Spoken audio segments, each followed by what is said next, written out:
Y vamos a compartir.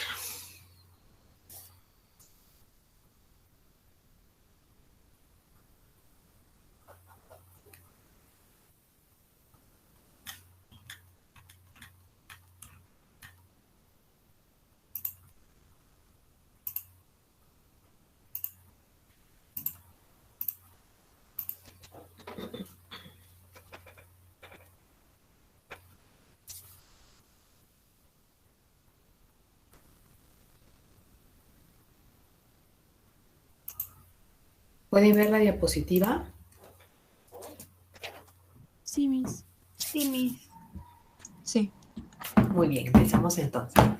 Nuestro tema del día de hoy es proteína, como ya les había adelantado. Ya ustedes tienen conceptos generales sobre las proteínas, pero vamos a, de todas maneras, a recordarlos algunos y como les dije ya, ampliar también algunos otros. Como ustedes conocen, las proteínas son macromoléculas, ¿no es cierto? Son las macromoléculas más abundantes en nuestra constitución. Más del 50% del peso seco, o alrededor, en realidad, del 50% del peso seco de nuestras células está constituido de proteínas. No hay estructura, podríamos decir, no hay estructura celular que no tenga proteínas en su constitución. Hemos visto la membrana, hemos visto las diferentes organelas y todo tiene proteínas, ¿no? También podemos decir que no hay entidad biológica que no tenga proteínas en su constitución. O sea, no solamente los seres vivos, porque hasta los virus, ¿no es cierto?, también tienen proteínas. Así que estas macromoléculas están ampliamente distribuidas en la naturaleza. Son moléculas bastante versátiles, ¿no? Podemos encontrar las proteínas cumpliendo funciones diversas. Están constituidas de aminoácidos que se unen por enlaces peptídicos. Pero estos aminoácidos a su vez están constituidos por elementos como carbono, hidrógeno, oxígeno, nitrógeno característicamente, ese nitrógeno que se los da su grupo amino. Y adicionalmente algunas proteínas pueden tener fósforo, azufre, hierro, magnesio también en su constitución. Las proteínas, por sus elevados pesos moleculares que éstas poseen, se encontrarán en solución acuosa o en solución salina también, constituyendo dispersiones coloidales. En nuestro caso, dentro de nuestras células, se encuentran entonces constituyendo dispersiones coloidales. Ya nosotros hemos hablado en el ciclo anterior de cuál es la diferencia entre una dispersión coloidal o solución coloidal versus una solución verdadera y una suspensión, ¿no? El tamaño de las partículas que encontramos en su constitución. En el caso de la coloidal, por la presencia de las proteínas, decimos que estas tienen partículas que tienen tamaños mesoscópicos, es decir, que van entre diámetros de 1 a 100 nanómetros. Este tamaño de estas moléculas que las constituyen, estas disoluciones coloidales, son lo suficientemente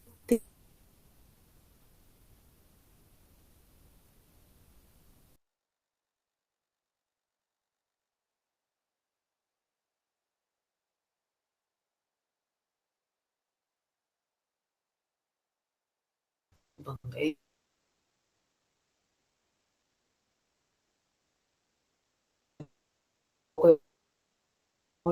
un rato, no voy a encontrar que hayan sedimentado, ¿no es cierto? En una disolución tiene ciertos.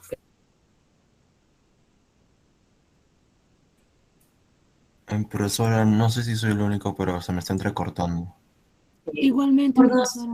Igualmente, También. profesora, no se le ha escuchado. A mí- Todo lo último que ha dicho no se le ha escuchado. Está como que se entrecorta y eso no se escucha. Yo también los estoy.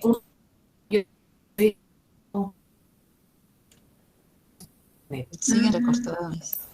Es su internet, profesora. Sí, Y la pantalla está más borrosa. pero se está entrecortando.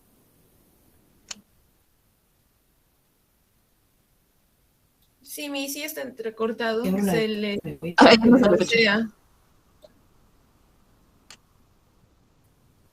Ujú. Ya, a ver, esperamos un ratito mientras, por si acaso la señal se mejora, porque a veces es cuestión de minutos.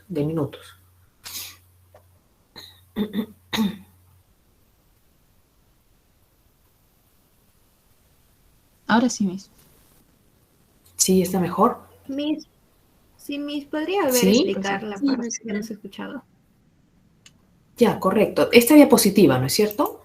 Ya. Les señalaba que las proteínas son tan abundantes que equivalen al alrededor del 50% del peso seco de nuestras células, que casi no hay estructura celular.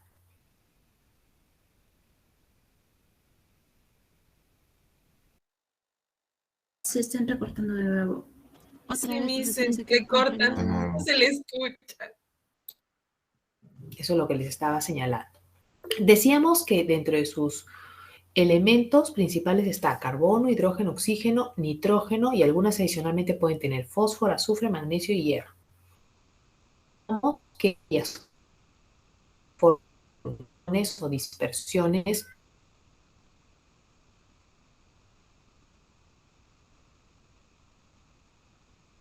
de una suspensión principal del tamaño de las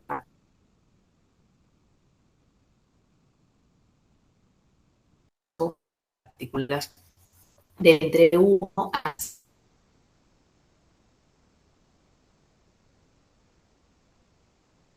los diámetros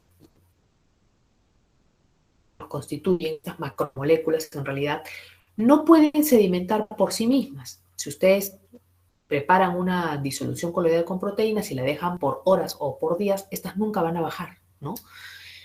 Pero tampoco son lo suficientemente pequeñas, vamos a decir, como para atravesar filtros biológicos. O sea, tienen esta doble característica, ¿no? De que no son lo suficientemente grandes como para que puedan sedimentar, algo que sí vemos en las partículas que constituyen una suspensión, pero tampoco son lo suficientemente pequeñas como para poder atravesar membranas dialíticas, porque no lo hacen, ¿no es cierto? Entonces, esa es una característica de ellas. El tamaño de los aminoácidos es en promedio aproximadamente 110 Dalton. Eso quiere decir que conociendo la cantidad de residuos que tiene una proteína, podemos, conociendo el peso molecular de cada uno de sus aminoácidos, estimar entonces el peso molecular de la proteína en conjunto, ¿no? Y así poder hacernos una idea de qué tan grande es. En este diapositivo ustedes están observando algunos aspectos que vamos a abordar el día de hoy. Entonces, la clasificación, las propiedades, las funciones y la estructura de las proteínas. Vamos a ir desglosando todo esto en nuestra clase de proteínas. Con respecto a la clasificación, tenemos que podemos clasificar a las proteínas siguiendo varios criterios. Ya habíamos visto dos, ¿se acuerdan? En el ciclo anterior hablamos de su conformación y su constitución. Acá lo tenemos dividido en 4 ahora. Su criterio físico en base a su solubilidad, pues hay proteínas que son bastante solubles a diferencia de otras que son prácticamente insolubles. Tenemos el criterio químico, donde las clasificamos en simples o conjugadas, ¿no es cierto? Si es que solamente están constituidas químicamente aminoácidos, pues serán simples, y si tienen algo más aparte de aminoácidos, las llamadas conjugadas. Y se acuerdan que ahí teníamos a las cromoproteínas, donde estaban las hemoproteínas, también teníamos a las metaloproteínas, glicoproteínas, lipoproteínas, nucleoproteínas. Y también tenemos el criterio, por otro lado, funcional, que pues las clasifica en base a la función que éstas desempeñan, como ahorita vamos a ver esas funciones, y el criterio estructural, pues recordemos que hay proteínas que están constituidas por una sola cadena aminoácidica, ¿no? Como que hay otras que están constituidas por varias cadenas aminoácidicas, ¿no? Aquellas que tenían estructura cuaternaria, ¿se acuerdan? Aquellas que están constituidas por varias cadenas aminoácidicas se llaman oligoméricas, y cada una de sus cadenas se llamarán protómeros o subunidades. Y también recordemos que las proteínas pueden adoptar diferentes estructuras nativas, es decir, su estructura nativa equivale a su nivel tridimensional secundario y hasta ahí nomás llegó. Hay otras que llegan al terciario y otras que llegan al cuaternario. Entonces podríamos subagrupar también a las proteínas con aquellas que solamente tienen el secundario, aquellas que tienen el terciario y aquellas que tienen el cuaternario, ¿no es cierto? Sobre sus propiedades tenemos la precipitación selectiva, la capacidad amortiguadora y sus propiedades osmóticas, todas muy importantes. Con respecto a la precipitación selectiva, una de las propiedades en realidad que a su vez determina esta otra propiedad de precipitación y que se aprovecha para poder separar unas de otras en base a su precipitación diferencial, es lo del punto isoeléctrico que poseen cada una de ellas, que ya lo vamos a abordar más adelante en esta clase de proteínas. La capacidad amortiguadora, como ustedes ya saben, hace referencia a la capacidad de evitar cambios bruscos de pH que tienen las proteínas cuando un medio está expuesto a ácidos fuertes o a bases fuertes que normalmente hacen virar el pH. Si en este medio hay proteínas, pues estas aguantarán ese cambio, ¿no? Amortizarán ese cambio. Y esto es gracias a que las proteínas tienen en sus aminoácidos constituyentes grupos ionizables que pueden actuar aceptando o donando hidrogeniones al medio, equilibrando el pH. Por otro lado, señalamos las propiedades osmóticas. Las proteínas tienen propiedades osmóticas. Si nosotros tenemos dos compartimentos separados por una membrana semipermeable, una membrana que no permite el movimiento de las proteínas, y colocamos entonces en uno de estos compartimentos proteínas y en el otro no, vamos a ver que el agua va a tender a moverse del que no tiene proteínas al que sí tiene proteínas. Esa es su propiedad osmótica, ¿no? Determinan una presión osmótica particular las proteínas. Con respecto a sus funciones, hay varias funciones. Está la función enzimática, que ya ustedes recordarán que el grueso de nuestras enzimas son proteínas. Hay otras proteínas que cumplen función estructural, ¿no es cierto? Que podríamos decir meramente estructural, quitándole un poco la importancia, pero en realidad no es que no sea importante, porque la estabilidad de nuestras estructuras celulares es fundamental para el funcionamiento de la misma, ¿no? Función hormonal. También hay hormonas que son de naturaleza proteínica, como también hay otras que son de naturaleza peptídica, finalmente están relacionadas. En el caso de la naturaleza proteínica podríamos mencionar a la insulina, podríamos mencionar a la hormona del crecimiento. También están relacionadas al reconocimiento celular. Ustedes recordarán que cuando hemos hablado de este proceso de reconocimiento de señales, hemos hablado de receptores para estas señales, y los receptores, que podían estar en la superficie de la membrana o podían estar dentro de la célula, en el citoplasma, cuando estudiamos a la célula, son de naturaleza proteínica. En la transducción de señales también participan. ¿Se acuerdan que en el tema de transducción de señales hemos hablado de varios participantes como enzimas amplificadoras y por supuesto las proteínas G, que se llaman proteínas transductoras? Así que hay también proteínas presentes. Regulación de la expresión génica. Si hablamos de los factores de transcripción, solamente ahí ya tenemos cualquier cantidad de proteínas. Transporte. Ya nosotros hemos visto una clase de transporte a través de la membrana. Solamente viendo de lo que es a través de la membrana, ¿cuántas proteínas hemos mencionado? Caderinas, selectinas, integrinas, la superfamilia, las inmunoglobulinas, fuera de otras proteínas que hemos mencionado que también están mediando procesos de transporte, como por ejemplo la hemoglobina, la mioglobina, que transportan oxígeno, las albúminas que pueden transportar bilirrubina, ácidos grasos, la ceruloplasmina, la transferrina, la ferritina, que pueden transportar hierro. Entonces, bueno, y así hay una serie de proteínas que tienen esta función de transporte que es fundamental. Movimiento, ¿se acuerdan que, por ejemplo, en el tema de citoesqueleto estuvimos hablando de las dineínas y las quinesinas, ¿no? Cómo se asociaban al microtúbulo para poder realizar el movimiento de ciertas organelas y compuestos a lo largo de los microtúbulos. Eso por mencionar solamente algunas. Y también funciones de defensa, como los anticuerpos, y función de reserva energética, pues sabemos que entre el 10 al 15% de nuestras necesidades energéticas son satisfechas por el rompimiento y la degradación de nuestras proteínas, ¿no? Acá tenemos otras más, por ejemplo,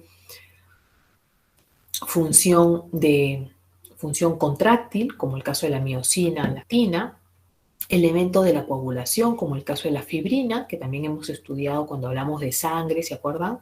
Y el proceso de coagulación. Tenemos también en la división celular, el caso de las histonas, y como neurotransmisores también otra función en el caso de las encefalinas y las endorfinas. Aquí estamos viendo la clasificación de las proteínas en base a su constitución, ¿no es cierto? Es decir, según los residuos que podríamos obtener a partir de su rompimiento. Si solamente obtenemos aminoácidos, simples. Si algo más obtenemos aparte de aminoácidos cuando los rompemos, pues serán llamadas conjugadas, como ahí está representada la hemoglobina, que tiene grupo hemo adicionalmente, ¿no? Y ahí teníamos, ¿se acuerdan? Cromoproteínas, como ya les recordé.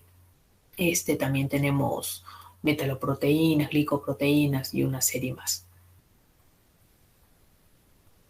En el caso de las proteínas simples, ojo, en el caso de las proteínas simples, el porcentaje de sus elementos constituyentes es específico. Tal es así que podemos decir que 50% de su composición equivale al elemento carbono, 23% al elemento oxígeno, 16% al nitrógeno, azufre 3% e hidrógeno 7%.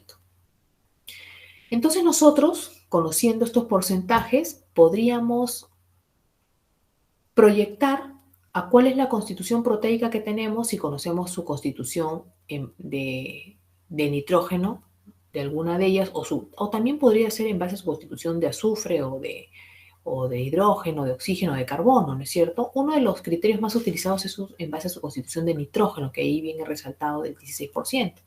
Entonces nosotros podemos decir, el contenido proteico de una muestra va a ser equivalente a su contenido de nitrógeno, si es que lo conocemos, multiplicado por el cociente de 100 entre 16, que sería haber aplicado una regla de 3 simples, si se dan cuenta, ¿no es cierto? Así como estamos aplicando el 16 de 100%, ¿no? Por eso 100 entre 16, con respecto al nitrógeno, podríamos también utilizar el de otro elemento si tuviera el dato de su otro elemento, ¿no? Si me hablaran, por ejemplo, ¿no? Se conoce que la constitución de una proteína simple equivale, en el caso del elemento azufre, al 3%, ¿cuál será su constitución completa de esta proteína? El contenido proteico en una determinada muestra, ¿no? De esta proteína en una determinada muestra. Entonces, aplicaría yo el porcentaje en ese caso del azufre, ¿cierto? Si me piden de azufre, si me dan el dato del azufre. Según su conformación en el espacio, se clasificaban en fibrosas y globulares. ¿Se acuerdan que las fibrosas son las que tienen pues esa estructura, ¿no? Que nos hace identificarlas como estructuras alargadas, están dispuestas entonces longitudinalmente y estas cumplen funciones más relacionadas a protección, a resistencia, ¿no? Como el caso del colágeno, que se encuentra en nuestro tejido conjuntivo, confiriéndole resistencia a la piel. También se encuentra a nivel de cartílagos, huesos, tendones, a nivel de la córnea. La miosina también es una proteína fibrosa que es responsable, como ustedes saben, de la contracción muscular. Las queratinas que también están en la piel, en los cuernos, en las uñas, en el pelo, en la lana. La fibrina, que interviene en la coagulación, que estábamos mencionando hace un momento. La elastina, que se encuentra en los tendones y en otros constituyentes del tejido conjuntivo. Tenemos, por otro lado, las proteínas globulares, que son aquellas que han adoptado una configuración entonces globular, están más plegadas y que cumplen entonces funciones que están más relacionadas a dinamismo, a movimiento, ¿no? Entonces son más complejas que las fibrosas, están más plegadas que las fibrosas y dentro de ellas algunos ejemplos a destacar serían la albúmina, que se encarga de transporte de diversas moléculas y también de reserva aminoácidica porque es la proteína más abundante de nuestro suero sanguíneo. Las globulinas, que acompañan también a las albúminas en la constitución de nuestro suero y que ya hemos visto que hay diferentes tipos, ¿no? Alfa 1, alfa 2, beta y gamma. Las histonas y las protaminas que se asocian al ADN también serían proteínas globulares y el grueso de las enzimas, por supuesto. Hay características adicionalmente diferenciales a las que ya mencioné entre las fibrosas y las globulares, como por ejemplo la diferencia a nivel de su solubilidad. Mientras que las fibrosas son prácticamente insolubles todas, las globulares son bastante solubles. En las globulares vamos a encontrar en su interior que pueden haber alternancia de diversos tipos de estructuras secundarias, es decir, tanto alfa hélice como láminas plegadas. En cambio, en las fibrosas solamente un tipo de estructura secundaria. Y en el caso de las globulares, sus estructuras cuaternarias estarán estabilizadas especialmente por interacciones no covalentes, mientras que las fibrosas sí pueden estar estabilizadas generalmente por enlaces covalentes. Cuando una cadena aminoacídica no supera los 50 aminoácidos, estamos hablando más bien de un péptido, ¿no? Algunos ponen, como está aquí, menos de 50 péptidos, más de 50 proteínas y me dejaron al 50 en el aire. Es que en realidad la proteína más pequeña que se conoce es la insulina, que tiene 51, ¿no? En realidad está arriba de los 50, entonces por eso es que el límite puede variar en ese sentido. Tenemos entonces en el caso de los péptidos que pueden ser tan pequeños como un dipéptido que solamente tiene 2 residuos. Me refiero a residuos al hablar de sus residuos aminoácidos, de sus aminoácidos, ¿no es cierto? Que también se denominan así residuos constituyentes. Tenemos también los tripéptidos o tetrapéptidos y también podríamos, si ya tiene 5 más, hablar de polipéptidos. Recordemos que los aminoácidos se van a unir por enlace peptídico, producto de la reacción del carboxilo que debe estar aquí más o menos. Con el amino del siguiente aminoácido se pierde una molécula de agua y la estructura del carboxilo ya quedaría como CO y de este amino quedaría como NH, constituyendo ahora eso lo que se llama enlace peptídico, ¿no? Entonces tenemos aquí una secuencia aminoácidica donde identifico un aminoácido N-terminal y un aminoácido C-terminal. Porque recordarán ustedes que en la síntesis de las proteínas, que también ya lo hemos visto en el ciclo anterior, las proteínas nacen desde un extremo hacia el otro, ¿no es cierto? No es que se van agrandando en su síntesis por ambos lados, sino que van de un lado hacia el otro su crecimiento, ¿no? Entonces hay un extremo donde encontraremos un aminoácido que tiene su grupo amino no participando de otro enlace porque es el primero, ¿no es cierto?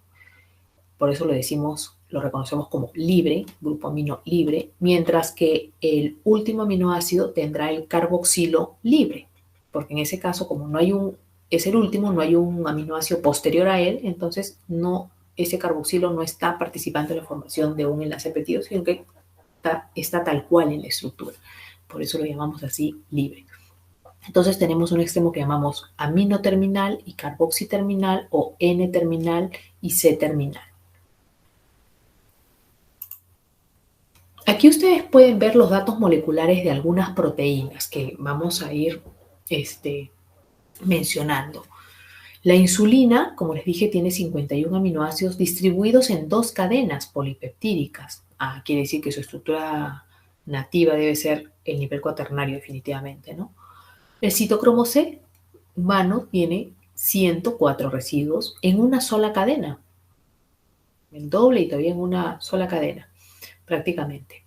La RNasa de origen bovino, 124 también en una sola cadena. La lisozima 129 también en una. La mioglobina 153 también en una. La quimiotripsina de origen bovino tiene 241 residuos, pero distribuidos en 3 cadenas. La hemoglobina, 574 en 4 cadenas. La inmunoglobulina G, 1320 aminoácidos en 4 cadenas.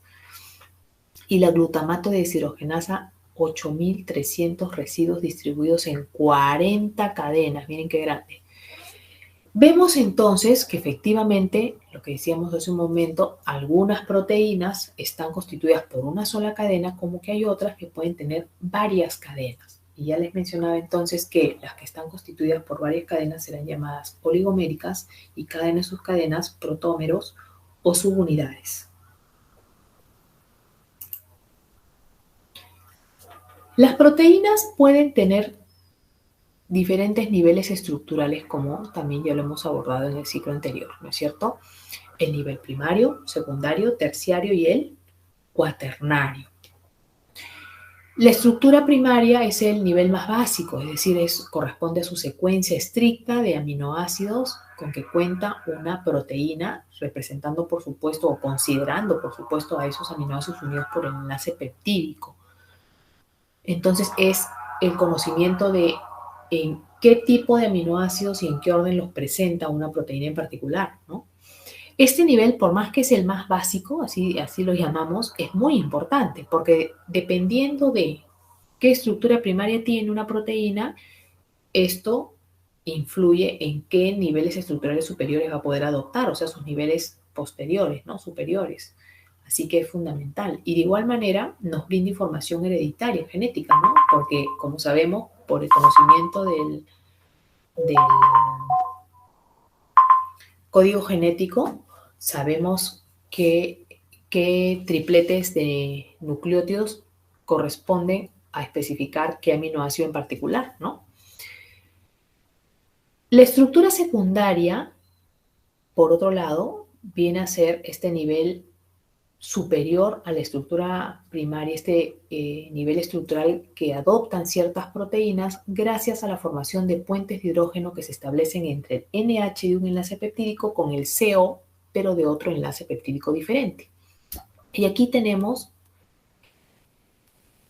dos principales tipos de niveles estructurales secundarios, la alfa hélice o hélice alfa simplemente, y la lámina plegada o lámina beta.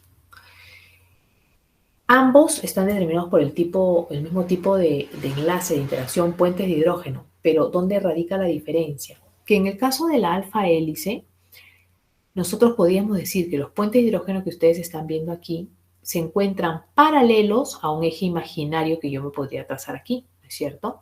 En cambio, en la lámina beta, miren, acá estarían sus ejes de sus varios sectores que pueden conformar esta lámina, y los puentes de hidrógeno más bien están perpendiculares, ¿no? Perpendiculares al eje que yo me podría imaginar.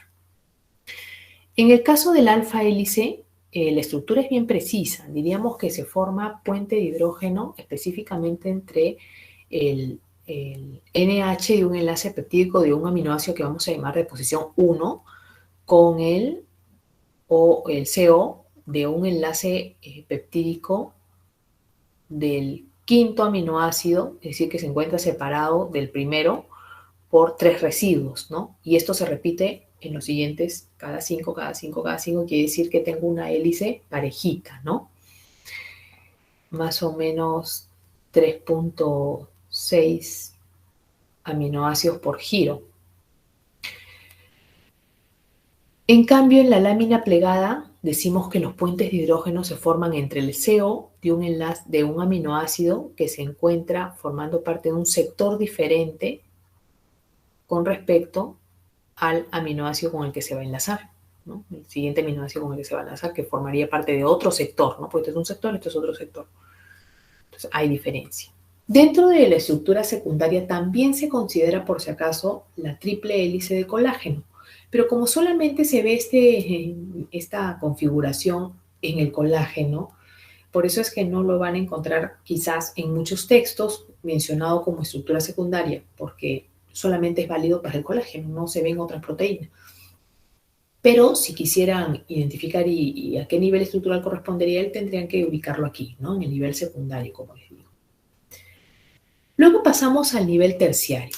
Algunas proteínas que ya adoptaron una estructura secundaria pueden plegarla a esta sobre sí misma gracias a una serie de interacciones, adoptando el nivel terciario. Eso es muy característico de las proteínas globulares y entre ellas nuestras enzimas. Tenemos entonces que el nivel terciario está dado por la formación de diferentes tipos de interacciones, como por ejemplo débiles y fuertes como nuevos puentes de hidrógeno, fuerzas de Van der Waals y enlaces hidrofóbicos, enlaces iónicos electrostáticos y hasta puentes disulfuro en el caso de las uniones fuertes. Que se establecen ¿dónde específicamente? ¿Se acuerdan? Entre las cadenas laterales, ¿no? Entre el R con otro R, de aminoácidos que están ampliamente separados, eso sí, ¿no? Como regla. Mientras que en la estructura cuaternaria, Este es más fácil, es el nivel estructural más fácil de todos porque es aquel que solamente adoptarán, y sí y solo así adoptarán, proteínas que estén constituidas por más de una cadena, porque es el nivel estructural que me señala por qué fuerzas, por qué interacciones químicas se están manteniendo juntas estas varias cadenas formando una sola proteína, ¿no es cierto? Las interacciones químicas que determinan el nivel cuaternario son de los mismos tipos, pero por supuesto nuevos, que de los que hemos señalado determinando la terciaria, ¿no? O sea, acá también hablamos de nuevos puentes de hidrógeno, fuerzas de Van der Waals, uniones hidrofóbicas, uniones salinas o electrostáticas, y hasta puentes y hasta enlaces covalentes, ¿no? Como el puente disulfuro. Recordemos también que en el tema de la estructura terciaria, la anterior, recuerden que hemos mencionado que algunas proteínas tienen dentro de ese nivel terciario los llamados motivos superestructurales o los motivos de estructura supersecundaria, ¿se acuerdan? Como acá algo se está notando, ¿no? Se está viendo un poco de alfa hélice, un poco de lámina plegada que están ya presentes dentro de la terciaria, ¿no? Muy típico de las globulares alternar ambas inclusive, como están viendo aquí, mientras que las fibrosas no, un solo tipo. Aquí estamos viendo la estructura primaria de la insulina. Estamos viendo sus dos cadenas, una de ellas constituida por 30 aminoácidos y la otra por los 21 que completarían los 51 aminoácidos que les dije que conforman o constituyen la insulina. Y vemos los puentes de hidrógeno, vemos los enlaces disulfuro que están manteniendo a las cadenas juntas y hasta sectores de una misma cadena, como ven aquí, ¿no? Vemos también el extremo carboxiterminal de esta cadena y su extremo aminoterminal, o también llamado N-terminal, y este de abajo carboxi C-terminal, ¿no? De igual manera, en la otra cadena también vemos su extremo aminoterminal o N-terminal con su extremo C-terminal, que ya les digo que es porque este aminoácido sí tiene su carboxilo tal cual, como lo ven allí, ¿no? En cambio, este de aquí y todos los demás internos ya no lo tienen de esta forma porque ya reaccionó con el amino del siguiente y se ha formado la molécula del agua y ha quedado como CONH, formando el enlace peptídico. Ya cambió, ¿no es cierto? En todos ellos. Por eso que aquí y solo aquí puede reconocer el extremo carboxiterminal libre y amino para esta cadena, y por acá el amino y al extremo opuesto el carboxiterminal o extremo C-terminal, ¿sí? Aprovechemos esta diapositiva también para reconocer a los enlaces peptídicos. Podemos dividir a los enlaces peptídicos en enlaces peptídicos externos, como este de aquí y este de aquí, y para la otra cadena acá también tengo un externo y por acá también tendré un externo, o sea, son el primero y el último si se dan cuenta. Y todos los demás enlaces peptídicos que encontraríamos aquí, aquí, aquí y en el resto, ¿no es cierto? De igual manera por acá, por aquí, excepto el primero y el último, también son llamados enlaces peptídicos internos. Es bueno identificar esto porque dentro de un ratito vamos a ver cómo sustancias particulares tienen la capacidad de romper a los externos, mientras que hay otras que pueden romper a los internos, ¿no? Y no pueden invadir un enlace peptídico diferente, ¿no? Cada uno es específica para uno de estos tipos de enlaces. Muy bien. Y acá tenemos el caso del colágeno que les decía, la triple hélice de colágeno, que se reconoce como una estructura, como les digo, secundaria, pero que solamente está presente pues en el colágeno. Esta proteína colágeno hay que resaltarla, porque como les he dicho, es la proteína más abundante que nosotros poseemos.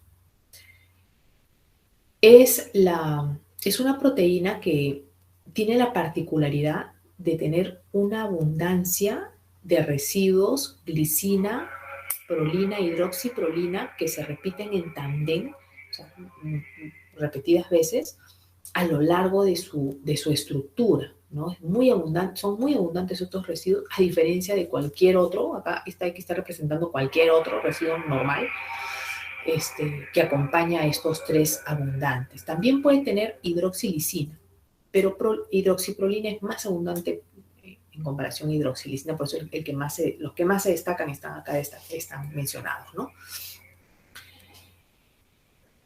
El colágeno está constituido por cadenas que se denominan alfa, miren, que corresponden a una hélice, pero una hélice más extendida, no tan compacta, no tan torcida como la alfa hélice que hemos visto hace un momento. Así que no me la van a llamar esta cadena alfa hélice, porque no es alfa hélice, es una cadena tipo alfa, que es muy diferente.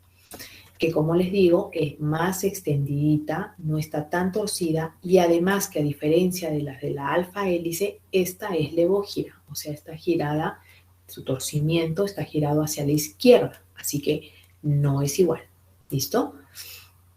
Pero esta cadena alfa normalmente se asocia con otras dos para formar lo que llamamos la triple hélice del colágeno. Estas tres cadenas se mantienen unidas por puentes de hidrógeno, formando esta triple hélice de colágeno. Y ahora, esta triple hélice de colágeno posteriormente se puede unir con otras triples hélices, llegando a constituir fibrillas y fibras ya más complejas de colágeno, o sea, ya más grandes, ¿no? Por asociación de varias. La proteína de colágeno, esta, ¿no?, que están viendo aquí, se sintetiza en ribosomas que se incrustan en el retículo endoplasmático. Y esta proteína, en el mismo retículo endoplasmático, va a sufrir modificación de algunos de sus residuos de prolina y lisina, llevándolos a la forma de hidroxiprolina e hidroxilisina. Y esos nos interesan porque son muy típicos del colágeno, ¿no? Como les digo. ¿Quiere decir que en el retículo endoplasmático se hacen las hidroxilaciones de estos aminoácidos? Sí. ¿Una vez que ya se sintetizó la proteína? Sí, una vez que ya se sintetizó, recién se le modifican esos residuos. ¿Quiere decir que esa modificación es posttraduccional? Sí, es posttraduccional. Y posteriormente, esta pasa al Golgi y el Golgi le va a añadir algunos glúcidos a algunos de sus residuos de hidroxilisina. En realidad, a lo mucho de A2, ¿no? No un carbohidrato tan grande como ya hemos visto sucedía en el caso del retículo. Y solamente es algunos residuos de hidroxilisina. La proteína de colágeno, entonces, que constituye una triple hélice, constituirá una molécula de procolágeno que posteriormente, así como triple hélice, sale de la célula y ya en el medio extracelular será sujeto a la acción de ciertas proteasas que la van a llevar a la forma de tropocolágeno, que es como lo encontramos ya en las matrices extracelulares, ¿no? Como tropocolágeno. Ya más madura, más procesada aún. Aquí tienen ustedes para que recuerden imágenes de esos motivos supersecundarios, ¿se acuerdan? O supersecundarias que ya hemos visto en el ciclo anterior y acá les pongo las imágenes de la alfa giro alfa hélice. O sea que vemos qué proteínas que pueden tener en su interior solo alfa.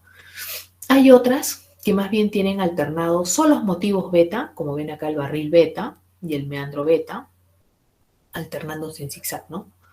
En orientaciones contrarias, ¿no? Mientras que hay otros que pueden tener ambas, ¿no? Tanto alfa hélice, como aquí, como beta. Acá la beta no la han puesto tan bonita, lo hubieran puesto más, con más secciones y se hubiera notado más que era la beta, ¿no? Pero sí, es una mezcla de alfa y beta. Esto es muy propio, como les dije, esta combinación se encuentra ¿en cuáles? En las globulares, ¿no? En cambio, las fibrosas solamente una de ellas. Ustedes recordarán que otro aspecto que hemos destacado en el ciclo anterior sobre las proteínas es su capacidad de ser desnaturalizados, ¿no?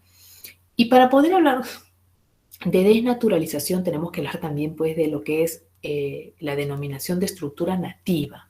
¿Se acuerdan que decíamos que la estructura nativa es la estructura tridimensional, o sea, desde el secundario hasta el cuaternario, ¿no? Cualquiera de esos tres. Es la estructura tridimensional con el que se encuentra una proteína particular en la naturaleza cumpliendo su papel biológico. Con el que cumple su papel biológico, acabo de señalar, quiere decir que cuando la proteína sufre desnaturalización que afecta su estructura nativa, lógicamente se afecta su función biológica, ¿no? Entonces ya no puede cumplir su papel biológico. Los agentes denaturalizantes son de varios tipos. ¿Se acuerdan que hemos hablado de la temperatura, el pH, solventes orgánicos, detergentes, agitación mecánica profusa, soluciones salinas concentradas que compiten por el agua y le quitan el agua a la proteína, por eso esta tiende a precipitar, entre otros, ¿no? Hay varios. Y por lo general, el proceso de desnaturalización es irreversible. No es exclusivamente irreversible. Como digo, hay algunas desnaturalizaciones que pueden ser reversibles, pero lo más común es que no sean reversibles. A eso voy. La secuenciación, es decir, el conocimiento de qué residuos específicamente constituyen una proteína en particular, es o nos da una información muy útil para nosotros, ¿no? Porque gracias al conocimiento de qué específicos residuos y en qué orden, ¿no?, los presenta una determinada proteína, nosotros podemos identificar enfermedades que cursan con una alteración de alguno de sus aminoácidos, como es el caso de la enfermedad de la anemia falciforme que van a estudiar en su primer taller. También podemos identificar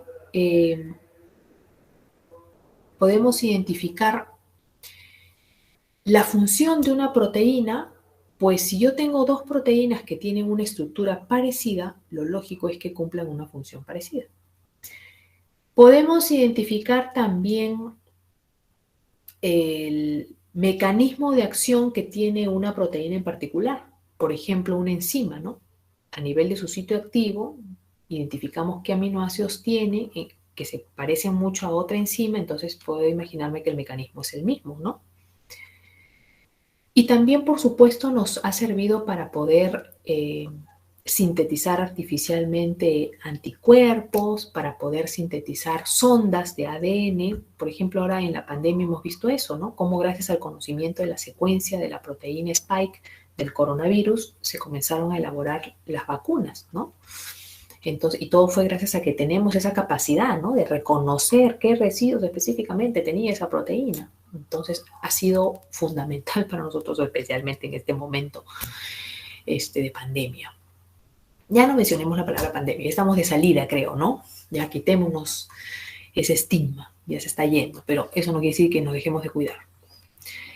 Muy bien, entonces, para poder estudiar la secuenciación de las enzimas, de las proteínas, se han utilizado una serie de agentes, entre ellos enzimas, que se caracterizan por romper ciertos enlaces peptídicos. Como hemos clasificado, algunas rompen enlaces peptídicos externos, otras romperán enlaces peptídicos internos, e inclusive dentro de este grupo vemos que algunas son bastante exigentes o particulares con respecto a quién, ¿no? A qué aminoácido le puede cortar su enlace peptídico, ¿no? Así que veamos cuáles son esos agentes. Aquellos que se han utilizado porque rompen enlaces peptídicos externos, o sea, ¿cuáles eran los externos? El primero o el último, ¿no? Tenemos, por un lado, el reactivo de Edman y la aminopeptidasa, que como dice su nombre, en el caso del segundo, nos permite, que es enzima, nos permite romper y liberar al aminoácido amino terminal, es decir, nos permite liberar al primer aminoácido, ¿no? Al aminoácido con el que inicia una cadena polipeptídica, sea cual sea el aminoácido, eso no le interesa, solamente corta el primer aminoácido y lo deja libre. Entonces, el reactivo de Edman en particular es el que inicialmente se utilizó dentro de unos equipos que se llaman secuenciadores, con los cuales se llevó a automatizar el proceso de secuenciación, ¿no?, de proteínas. Los secuenciadores nos permiten secuenciar fragmentos proteínicos de 50 aminoácidos. Ustedes dirán, pero 50 es el límite, ¿no? y las proteínas suelen ser bastante más grandes, es que primero habrá que cortarlas para poder utilizarlas en el secuenciador, ¿no? Definitivamente. Entonces, aunque no nos sorprenda que ya actualmente hayan secuenciadores con mayores rangos, ¿no? Todo va mejorando con el tiempo. Nuestra capacidad creadora nos lleva a eso, ¿no? Muy bien. Por otro lado, tenemos a las carboxipeptidasas, que ya su nombre también a ustedes le está indicando qué aminoácido me libera, al último, ¿no es cierto? Al aminoácido carboxi terminal o C-terminal. En el caso de la carboxipeptidasa A, me libera el aminoácido entonces C-terminal al último de todos los aminoácidos, cual sea, excepto arginina, lisina y prolina. Ahí sí que, si son cualquiera de estos tres, no puede cortar. Pero para solucionar esta situación, por suerte, tenemos a la carboxipeptidasa tipo B, que sí actúa cuando el aminoácido es arginina y lisina. Prolina sigue siendo la excepción. Pero para prolina tenemos otros casos. Veamos ahora los agentes que actúan sobre enlaces peptídicos internos. Ya saben, el grueso de ellos en realidad, excepto el último y el primero, ¿no? Tenemos por un lado el bromuro de cianógeno que nos libera a la metionina cortándola por el extremo carboxilo. Ojo con eso, que acá cuando hablamos de enlaces peptídicos internos habría que precisar siempre por qué lado corta al respectivo aminoácido liberándolo. Es decir, ¿lo corta por adelante o lo corta por detrás? ¿No? Porque un aminoácido que está interno pues, tiene dos lados, ¿no es cierto? Entonces, bromuro de cianógeno corta por el lado carboxilo, después de, ¿no? Está la metionina y ahí atrásito le corta. Específicamente vuelvo a señalar de la metionina. Tripsina, que es una proteasa digestiva, ¿no es cierto? Ustedes seguramente han escuchado de tripsina, pepsina, quimiotripsina. Corta también por el lado carboxilo, pero de aminoácidos. Arginina, lisina y cisteína, pero siempre y cuando cisteína esté aminometilada. Con cisteína tiene un poquito de exigencia con respecto a su modo de presentarse, ¿no? Tendría que estar metilada a nivel de su extremo amino. No actúa si es que, a pesar de encontrarse con estos residuos, el siguiente es prolina. Recuerdan que prolina es un aminoácido que ya antes hemos dicho que es medio conflictivo, que cuando se encuentra, por ejemplo, en una proteína, una secuencia abundante de prolinas, la proteína que estaba formando alfa hélice, a ese nivel no puede formar alfa hélice. Y esto es porque se acuerdan que prolina es este aminoácido que su cadena lateral se enlaza a su grupo amino, en realidad quitándole un hidrógeno, llevándolo a la forma de imino a ese grupo amino, por eso prolina es reconocido como iminoácido. Pues bien, también aquí a nivel de la acción de las peptidasas también nos da problema, ¿no? Sigamos. Pepsina, más bien corta por el lado amino, también es una proteasa, ¿se acuerdan? Y corta un amplio grupo de aminoácidos en este extremo amino. Están los aromáticos como fenilalanina, triptófano, tirosina y también leucina, y también están los ácidos como el ácido aspartico y el ácido glutámico, pero tampoco actúa si a continuación de cualquiera de estos, que les quiere cortar por eso he dicho que adelante de estos, porque es por el extremo amino, ¿no? Si adelante de ellos está prolina, no puede.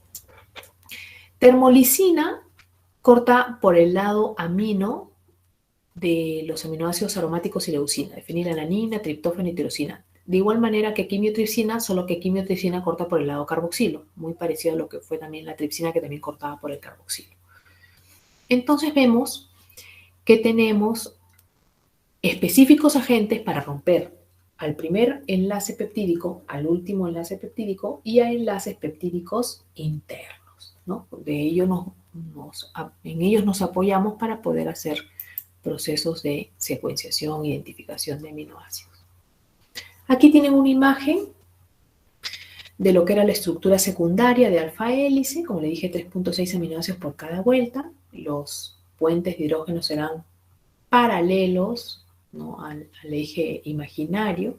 Y como ya también les comenté, prolina impide la espiral, ¿no? Acá una imagen de la lámina plegada, que si yo tengo la orientación de este sector, miren, por la flecha, y me doy cuenta que esto va de amino a carboxilo, ¿no? De amino a carboxilo y así, mientras que esta por la flecha está al revés. quiere decir que y esta, por la flecha de aquí, veo que también al revés a esta de acá, ¿no es cierto? Está girada.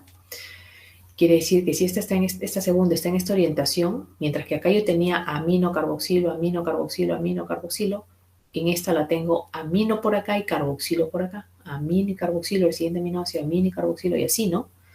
Entonces está invertido. Y está igual. Esta es una lámina plegada antiparalela. Si todas sus cadenas, sus sectores, estuvieran en la misma orientación, quiere decir que tuve que hacer un pregiro aquí, ¿no? Para que tenga la misma orientación, un pregiro, y vuelvo a ponerle la misma orientación a esta tercera, ahí sería una lámina plegada más bien paralela, ¿no? Si los tres sectores están con la misma orientación con respecto a la ubicación de sus aminoácidos. Y no nos olvidemos por qué se llama plegada, porque las cadenas laterales de sus aminoácidos están alternas, ¿no? Uno hacia abajo, el que sigue hacia arriba, el que sigue hacia abajo, el que sigue hacia arriba, dándole un aspecto a esta imagen, en realidad imaginaria, de lámina, como que fuera una lámina en zigzag, como que fuera una lámina que está corrugada, ¿no? Plegada.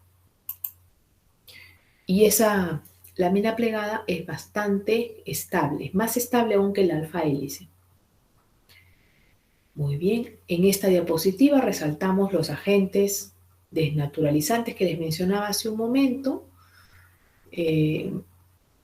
y cómo el proceso de desnaturalización de una proteína puede afectar las características físicas de esa proteína, ¿no? Por ejemplo, sabemos que un proceso de desnaturalización incrementa la viscosidad de la proteína, o sea, la hace más viscosa, le hace perder su capacidad de cristalización, disminuye su solubilidad, cambia su coeficiente de sedimentación cuando lo queremos sedimentar y cambia su coeficiente de difusión cuando lo queremos difundir a través de diferentes tipos de solventes.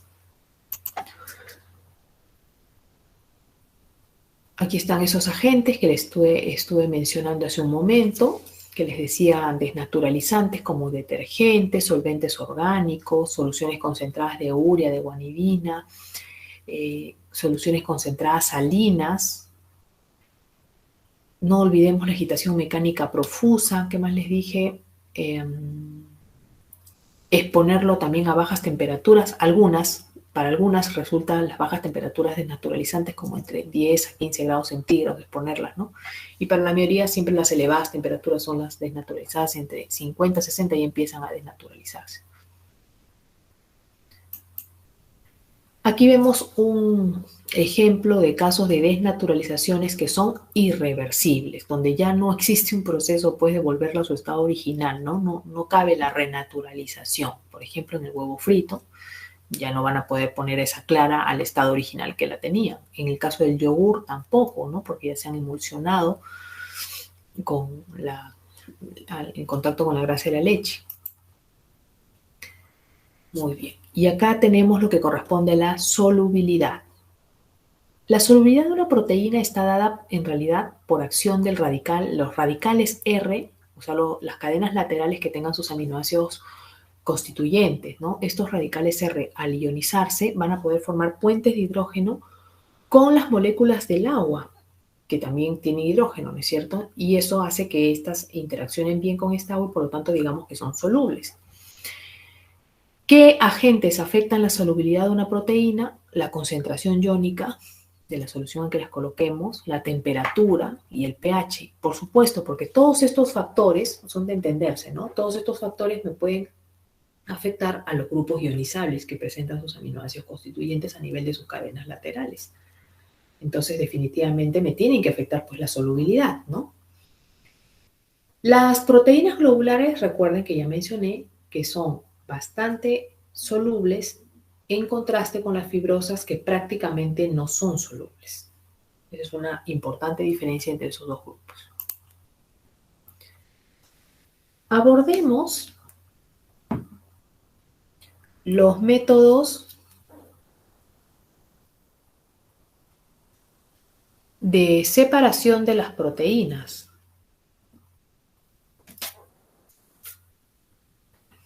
Tenemos varios a mencionar. Por un lado está la separación por diálisis, donde nosotros utilizamos una membrana dialítica o semipermeable.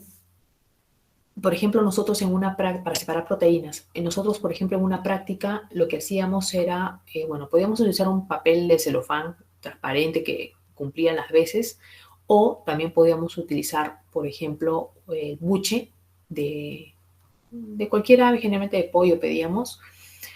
Por supuesto, lo lavábamos bien y lo cerrábamos, pero antes dentro de él habíamos colocado una solución proteica, una solución con proteínas y sales, ¿no? Esta la cerrábamos bien, la colocamos, como ustedes ven aquí, en un beakercito con agua destilada y podríamos dejarlo días, yo lo he dejado hasta de un día para otro, cambiándole el agua destilada cada 20 minutos, guardando esa agüita en otro recipiente. Y si ustedes le hacían la prueba a esa agüita, que habían ido cambiándole con el transcurso del tiempo, y le hacían una prueba para identificar proteínas, como por ejemplo, la más agresiva, la más rapidita, utilizando ácido tricloracético, que rápidamente una solución con proteínas.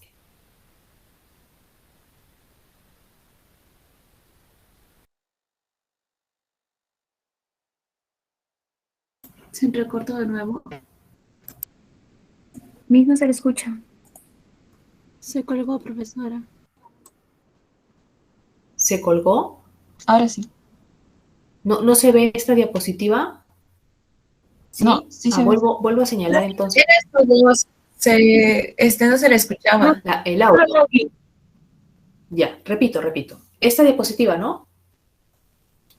Sí. Sí, Miss. Ya.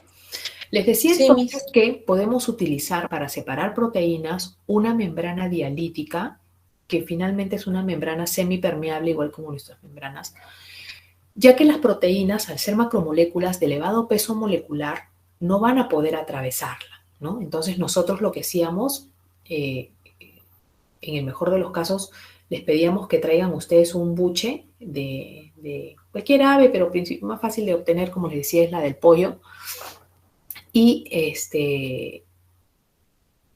la lavábamos bien, la cerrábamos por un extremo y por el otro lado le metíamos una solución con proteínas y sales. La cerrábamos bien, como ustedes ven allí, y la colocábamos dentro de un beaker con agua destilada.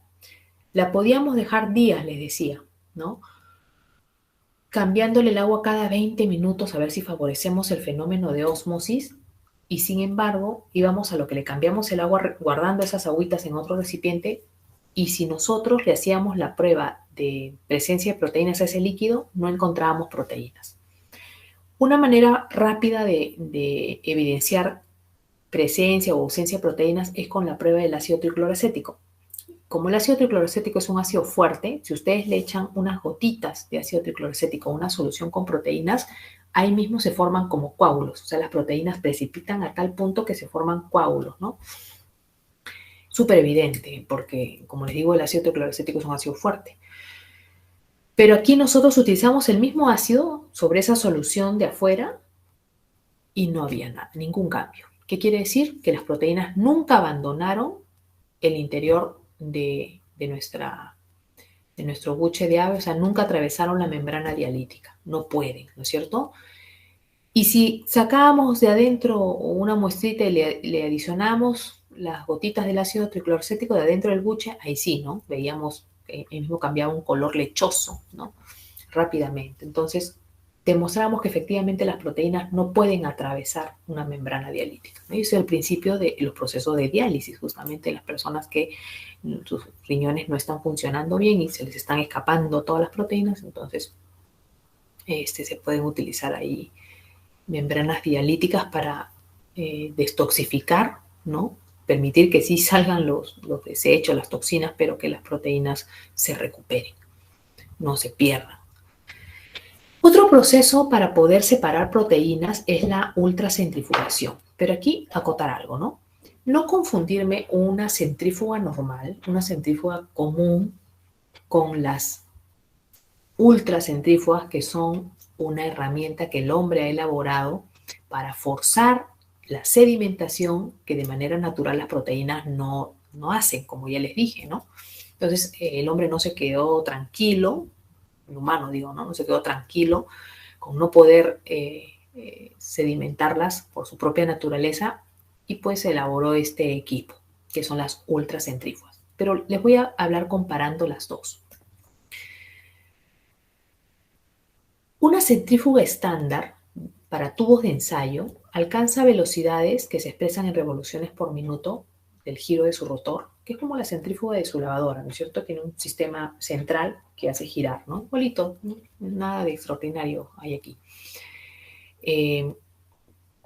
Más o menos, ¿qué velocidades agarra? 7000 revoluciones por minuto. Si hablamos de una microcentrífuga, que no es esta, una micro, es decir, una centrífuga también estándar, pero para capilares de vidrio, para poder realizar esta prueba que se llama microhematocrito, quiere decir que no se van a colocar tubos, no tiene espacio para tubos, solamente tiene pequeñas ranuritas para colocar estos pequeños capilares de vidrio. Estas alcanzan hasta 14.000 revoluciones por minuto, pero aún así no pueden sedimentar a las proteínas. Algo que nosotros hemos visto también, este fenómeno de no poder sedimentar a las proteínas, cuando hicimos nuestra práctica de ósmosis, ¿se acuerdan? Observamos cómo en el caso de la solución hipotónica, donde los eritrocitos se rompían y la hemoglobina, que es una proteína, se liberaba, les mostraba yo cómo al llevarlos a centrifugación, el tubo seguía rojo, ¿no es cierto? O sea, la hemoglobina seguía ahí, distribuida, no bajó, a pesar de que me apoyé de la fuerza centrípeta de mi centrífuga para poder forzar la bajada de moléculas de gran tamaño, a las proteínas no las pude, ¿no es cierto?, sedimentar, porque esa es una característica de ellas. Como les digo, no son lo suficientemente grandes como para sedimentar, lo que sí puedo lograr en una suspensión, ¿no? Y eso ustedes lo vieron entonces en esa práctica, efectivamente no se podía. Pero, como les digo, gracias a la creación de las ultracentrífugas, nosotros sí podemos sedimentarlas, ¿no? Diferenciándolas, inclusive modificando las velocidades tan altas que aquí se trabajan con otras. Estas ultracentrífugas alcanzan velocidades de 75.000 revoluciones por minuto. Miren, comparen con las otras, ¿no? La estándar de tubos, 7.000, ya la de capilares, 14.000, y esta 75.000. Estas centrífugas, por alcanzar esas velocidades, tienen que ser de un material muy resistente. Estas están hechas por lo general de titanio. Y además, tienen internamente un sistema de vacío para generar vacío, es decir, para que cuando nosotros cerremos su tapita, no quede aire adentro, ¿no? Se le pueda sacar el aire, porque imagínense ustedes que a esa velocidad de giro que tiene el rotor, si se quedara aire, este generaría fricción y se elevaría la temperatura dentro del sistema tanto que esto podría hasta estallar, ¿no es cierto? Entonces, por eso es que obligatoriamente toda ultracentrífuga tiene un sistema de vacío. Entonces, solo con ultracentrifugación sí podemos sedimentar las proteínas, que de manera natural no sedimentan, ¿no? Como les estaba señalando. Muy bien. Otra técnica para poder separar proteínas es la cromatografía de exclusión molecular. Cromatografías hay varios tipos, ¿sí? En este momento estamos viendo lo que corresponde a la modalidad de exclusión molecular, que se utiliza en el caso de que mi mezcla proteínica, que yo quiero separar, tengo una mezcla de proteínas ABC, se diferencien estas proteínas por sus tamaños, ¿no? Si la diferencia es en base a tamaños, puedo utilizar esta técnica, ¿no? Porque su principio es, como les digo, ese. Las moléculas de mayor masa molecular van a eludir primero, abandonar esta columna, esas columnas que se utilizan, columnas cromatográficas que se utilizan en esta técnica, mientras que las más pequeñitas van a eludir más tardemente. La punta de estas columnas es como una bureta, ¿no? Con esas que se hacen titulación. Entonces, cuando yo lleno esta columna con mis geles, que pueden ser o esferas, que también las llaman así, que pueden ser de varias naturalezas diferentes, pueden ser de agarosa, pueden ser de poliacridamida, entre otros, y que se caracterizan por tener poros de diferentes diámetros. Yo puedo comprarlas dependiendo de cuál me conviene, ¿no? Con qué tamaño de poro me conviene de acuerdo a qué proteínas tengo en mi mezcla. Entonces, yo relleno mi columna, como ven, con estos polímeros y hago pasar mi solución de mezcla proteica a través de ella y esto va a ir goteando. Entonces yo voy recuperando poco a poco en diferentes tubos lo que está eluyendo la columna. Y como les digo, acá lo tenemos esto ampliado, acá se ve mejor, las proteínas que sean de mayor tamaño, como no van a poder ingresar a los pequeños poros que tienen estas moléculas, que pueden ser de Cefadex, por ejemplo, es una marca muy común que se compra, pero es una marca ya Cefadex hablar, ¿no? Estas, al no demorarse por ingresar al interior de las perlas, eluyen rápidamente y caen en los primeros tubos, como ven aquí. En cambio, las más pequeñas serán las últimas, ¿no? ¿Por qué? Porque como los canales sí son del tamaño, esos poros, ¿no? Para que las pequeñas se puedan introducir y demorar, entonces estas van a eludir más tardemente la columna, ¿no? Entonces en los últimos tubos tendré a las más pequeñas. Por ahí que en los tubos intermedios, ¿no? Yo voy a tener donde haya mezcla quizás, ¿no? A esos tubos intermedios los vuelvo a pasar y así lo voy purificando y ya sé que siempre los primeros y últimos serán los más puros, ¿no? Y además, mayor tamaño y menor tamaño. Y así voy a obtener separadas mis proteínas que se diferenciaban entre ellas por el tamaño. O sea, solo si se diferencian por el tamaño y sí podría utilizar esta técnica, ¿no?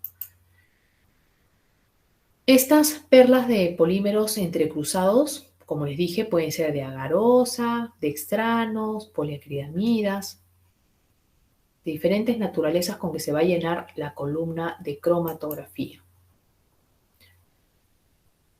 Acá estamos viendo otra con lo mismo, miren, como las más grandes son las primeras en eludir, las de tamaño intermedio le seguirán y las últimas, las que se van a quedar retenidas por ahí y van a caer después, son las de menor tamaño.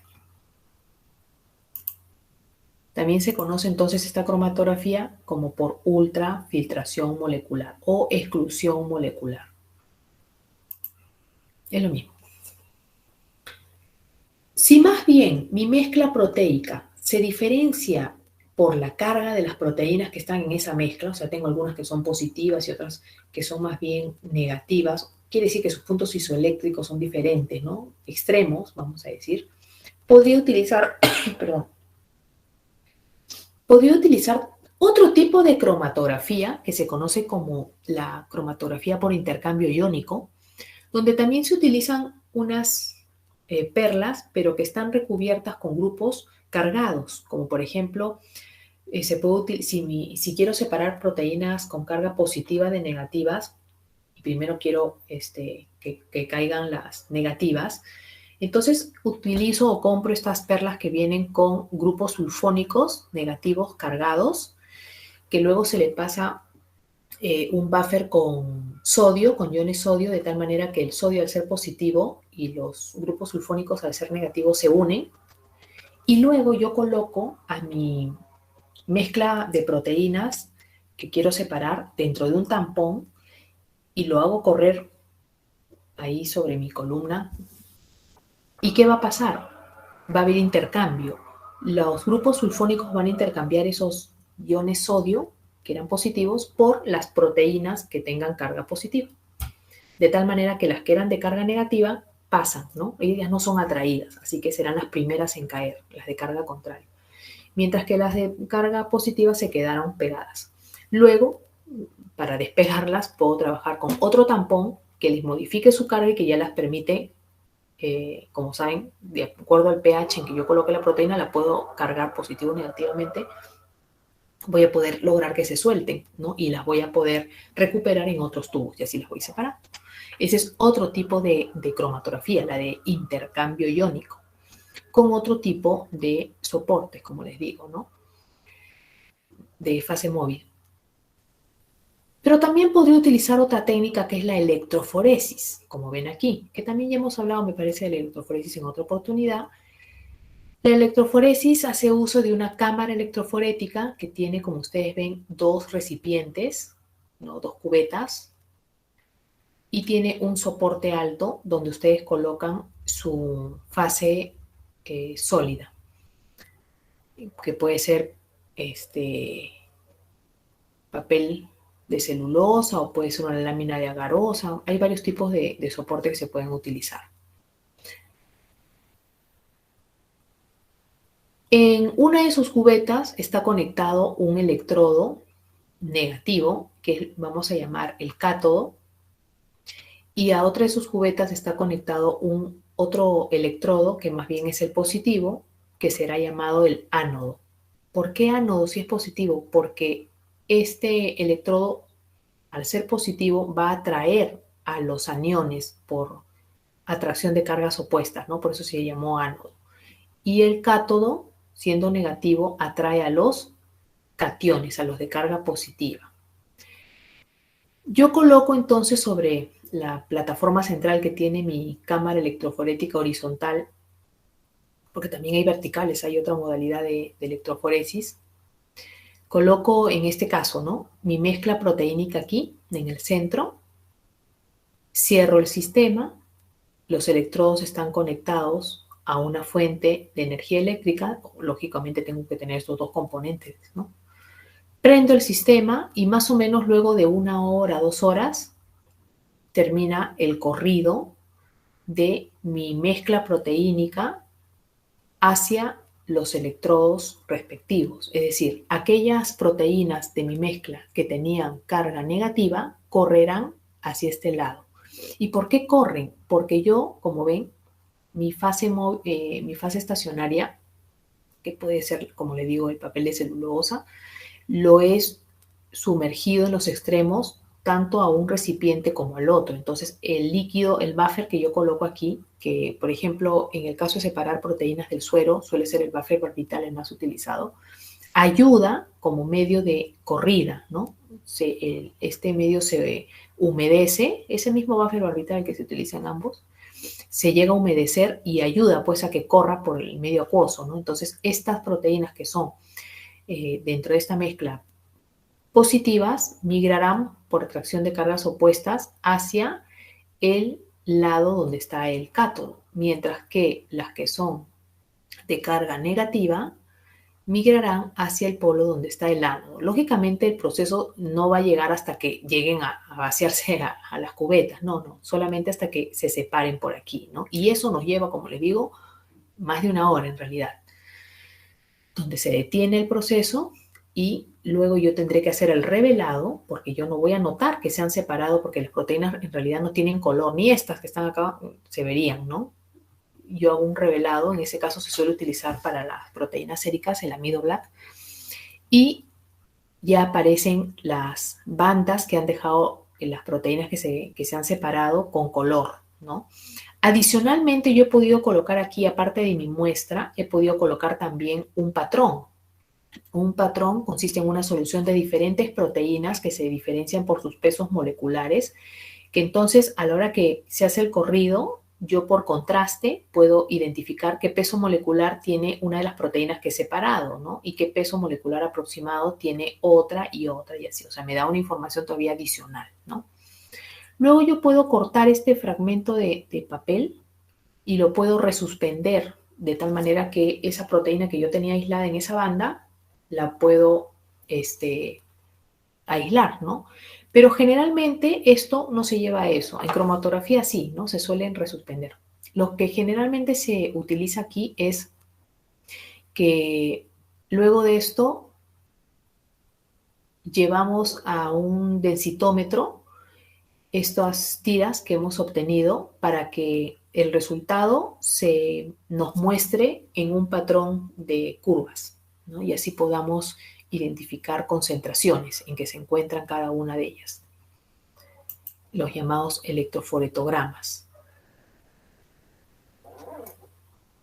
Más adelante creo que tengo una imagen cuando vamos a detallar un poquito más sobre la electroforesis de proteínas séricas. Ahí tengo una imagen de cómo son los electroforetogramas. Ahí vamos a complementar un poquito mejor. Pasemos a lo que son los aminoácidos, sus constituyentes de estas macromoléculas. Los aminoácidos los podemos subagrupar, los proteicos, ¿no?, que son 20, los podemos subagrupar atendiendo a las características de su cadena lateral, ¿se acuerdan? Tenemos entonces aminoácidos cuyas cadenas laterales son no polares y que estas cadenas son alifáticas, es decir, no aromáticas, ¿no? Dentro de estos vamos a tener a glicina, alanina, valina, leucina, isoleucina y metionina. Recordemos que valina, leucina e isoleucina son aminoácidos ramificados. Metionina es un aminoácido azufrado y recordemos que glicina es el aminoácido más pequeño, que a nivel de su cadena lateral, que acá ha sido resaltado en rosado, tiene un hidrógeno adicional al que todo aminoácido tiene, que es el hidrógeno asociado a su carbono alfa, su carbono central. Entonces, glicina es el único aminoácido que este carbono alfa central, resulta ser simétrico, mientras que, y no tiene entonces carbono asimétrico, mientras que los demás sí tienen, ¿no? Este es el único que no tiene. Tenemos otro grupo, el grupo de los aminoácidos aromáticos, donde está fenilalanina, tirosina y triptófano. No nos olvidemos que el triptófano tiene el anillo indol, ¿no? El indol, aquí tenemos el fenol y el bencénico.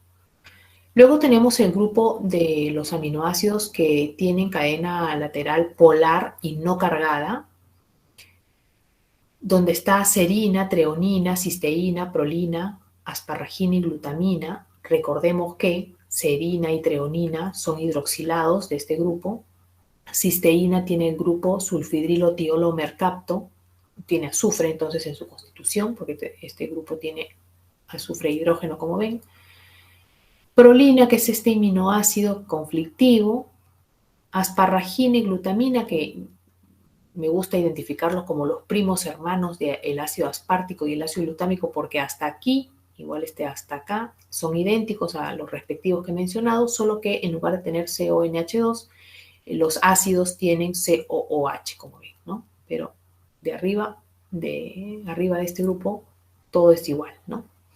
A su par. Tenemos, por otro lado, los aminoácidos cuya cadena lateral están cargadas positivamente, donde tenemos alicina, arginina, histidina. Son los llamados básicos, porque, como ven, o cargados positivamente, porque lisina tiene el grupo épsilon amino, siendo este el carbono alfa, este sería el beta, gamma, delta, épsilon, ¿no? Entonces, asociado a este épsilon, tiene este extra grupo amino, que además está cargado. Entonces, mientras que el amino alfa y el carboxilo alfa se neutralizan esta carga positiva con esta negativa, pues la carga neta de este aminoácido estaría dada por este grupo de acá, ¿no? Por eso es positivo. Luego tenemos arginina, que tiene el grupo guanidino, y también aquí en la constitución de su grupo guanidino tiene un amino cargado, como ven este de aquí.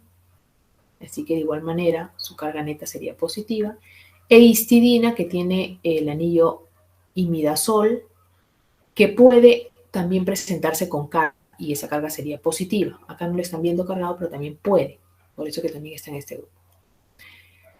Aminoácidos con su cadena lateral cargada negativamente, el ácido aspartico y el ácido glutámico, pues recordemos que por algo son llamados ácidos, ¿no? Tienen un grupo carboxilo extra, aparte del alfa carboxilo que todos tienen. Este tiene un extra a nivel de la cadena lateral, ¿no? Estos dos. Entonces se neutraliza y la carga neta estaría dada por este de aquí. Estos de acá sí se neutralizan entre ellos y este de aquí no tiene quien lo neutralice, así que la carga neta es negativa. Igual aquí en el caso del glutámico, glutamato. Tenemos aquí unas imágenes más ampliadas de cada grupito, que capaz en la otra diapositiva está muy chiquito y acá lo pueden ver ustedes mejor, sobre todo cuando lo impriman. Ahí está el grupo 1. Los aromáticos, fenilalanina, tirosina y triptófano. Miren que fenilalanina es muy parecido a tirosina, ¿no? Es más, tirosina se forma a partir de la pérdida de ese hidroxilo fenilalanina se forma cuando es hidroxilada, ahí se forma tirosina, o da origen, diríamos entonces, ¿no? Fenilalanina da origen a tirosina cuando es hidroxilada, ¿no?